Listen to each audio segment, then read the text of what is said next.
breaking news on 9 on your side. Breaking now, more devastating tornadoes tonight, this time in Lawrence, Kansas, near Kansas City.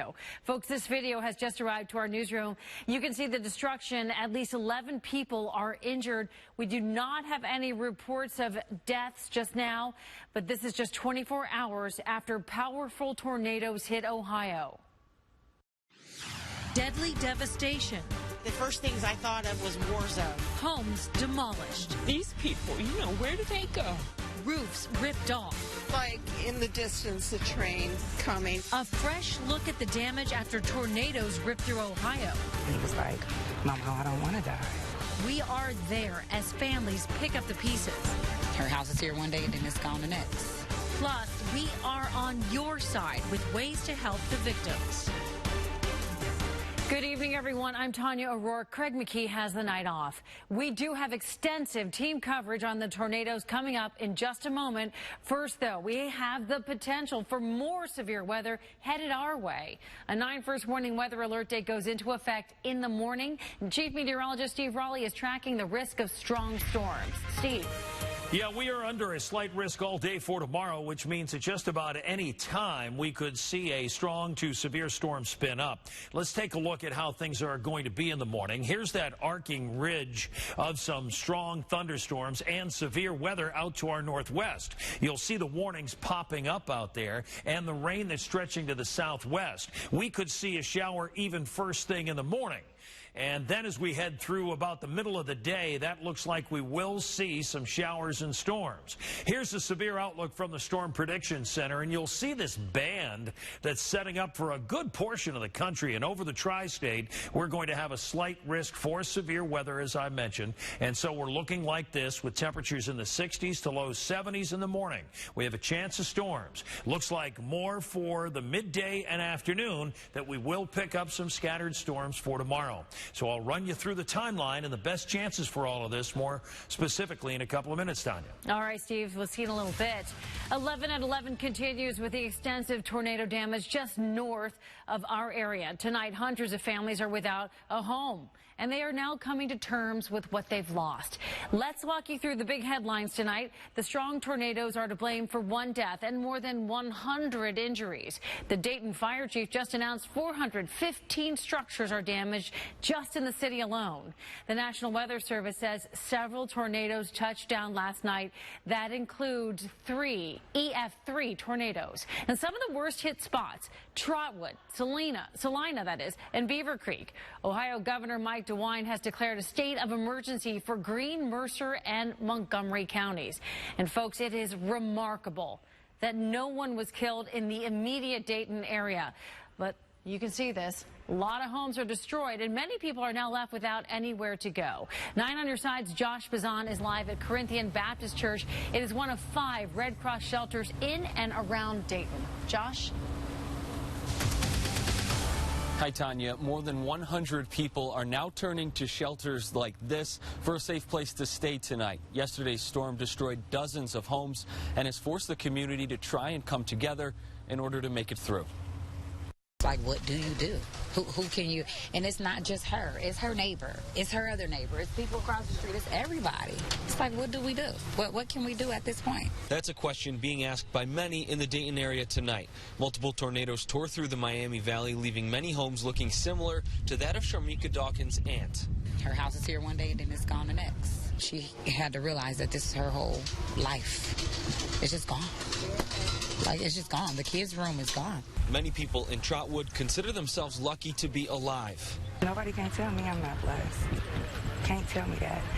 Everybody around here that you see, like, I don't have a scratch on me, a mark or bruise, nothing to show. Deanna Harris took cover in her house with her daughter and grandson, the 7-year-old boy saying he did not want to die. The thing that'll just rip your heart out. And you tell him, it's not going to happen. God got us. And look what happened. And it just seems like this is a time that Dayton/Trotwood just needs to reunite, just come back together. That's what many in the area are trying to do. I'm not surprised at Dayton. This is what we do. Today it has been nonstop. I feel so good. We have helped so many people. We've fed so many people. The Red Cross will continue to run these shelters as they are needed. The group is always looking for volunteers or donations from anybody willing to help. Reporting live tonight at Corinthian Baptist Church in Dayton, Josh Bazan, 9 on your side. Thank you, Josh. And as we mentioned, only one person died in these storms. He was an 81-year-old man from Salina, and this is our first look at the home where it happened. Melville Hanna was killed when a parked vehicle was picked up and thrown into that building. And Hannah was asleep at the time. Many in Salina were overwhelmed with the destruction. Heartbreaking. Heartbreaking. And it's not just here, it's out of town on Fairground Road, and I don't know what's going out the other side of town. No one knows how long it's going to take to clean up everything and make repairs there. The city's mayor says 7 people were hurt and they all should recover.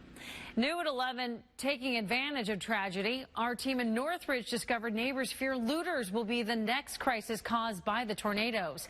9 on your side's Lisa Smith is joining us now live with growing concerns. Lisa? Yeah, Tanya, here in the community of Northridge, it's still pretty hard to get around here by car. That is because there are utility poles stretched along the road like North Dixie Drive, and these poles are up and down this road, and so instead, people are getting around on foot. Well, that has many of the residents in the area concerned about looters. In this Northridge neighborhood, residents are doing more than salvaging what they have.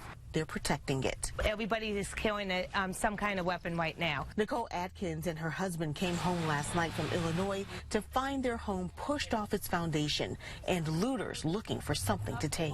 We had like 4 different crews come in, a group of people trying to see what they could find last night. But they're keeping someone at the home at all times. Still, they've been victimized by more than the storm. The food pantry they operate to help people was broken into today. The homeless started just carrying out food, and it's just everybody's hungry, and the homeless didn't know what to do because we're always there. Nearly every home on this street in Northridge was heavily damaged by the tornado. Many don't have much left, but what is left, they want to keep. I fear looters. Scott Curtis just bought this home 6 months ago, but he says nearly every window exploded during the storm, leaving it exposed. Just afraid somebody's going to think they need my stuff more than I do, so I'm not going nowhere. Montgomery County Sheriff's deputies are in the area and keeping a watchful eye on who's coming in and out, but residents say they're watching too. And many of the residents say despite the heavy damage to their homes, they are going to be staying in their homes tonight because they don't want to see any of their belongings walk away. Reporting live in Northridge, Lisa Smith, 9 on your side. Thank you, Lisa. 11 at 11 continues with the damage left behind in Brookville. Homes in that area are destroyed. One man says he thought he heard a freight train.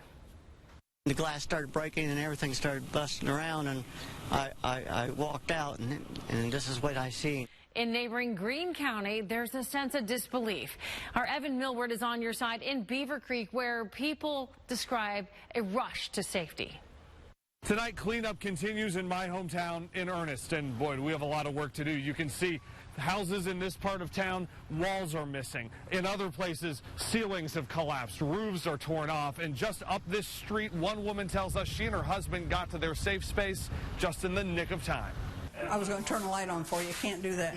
It is snowing inside Pat Freese's Butterfield Drive home. Insulation is everywhere, but where it should be. You know, everybody says it sounds like a train. It doesn't sound like a train. It was just a huge wind and then everything breaking at the same time. Her attic is exposed now. A projectile punched a hole in her brick garage wall. She and her husband were inside this half bath, feet away. I said, no, we've got to go in now. And he got in, we closed it, we sat on the floor, and it hit. Down the street. My damage is most likely we will be rebuilding a new house. Susan Profeta pulled into her neighborhood just after the storm hit. I don't think people knew what to do. I don't think anybody knew where to begin. And half people don't have homes anymore. We've seen so many volunteers ready to help people. We are close to Wright Pad, and a lot of our Air Force men and women have been out here helping their neighbors as well. As a hometown boy, I'm proud of this city. In Beaver Creek, I'm Evan Millward, 9 on your side. Now, times like this can bring out the best in people. We found a group that decided to set up a pop-up water station. This is in Trotwood. They handed out free bottles and cases of water. They say it's a way to show the community that they care about them and they are willing to help. So we have food, water, fruit for the kids, you know what I mean, just trying to pay it forward, do the best that we can in this devastating time for our community. The group says this isn't a one-time event. They plan to do more to help victims with cleanup and whatever else they can possibly do. 9 on Your Side is hosting a phone bank to help with relief efforts. Tomorrow, we will team up with the Red Cross for a phone bank. Donations will go to the victims of these tornadoes. Volunteers will take your calls. It starts at 4 o'clock and will end at 8. Coming up, stuck on the tracks, semis and buses causing holdups in one tri-state neighborhood. The concerns from people who live there and the problems being addressed. And destruction near Dayton. Our coverage continues on the powerful Ohio tornadoes. Chopper 9 has an exclusive view of the damage in one neighborhood that you have not seen yet. Helping to help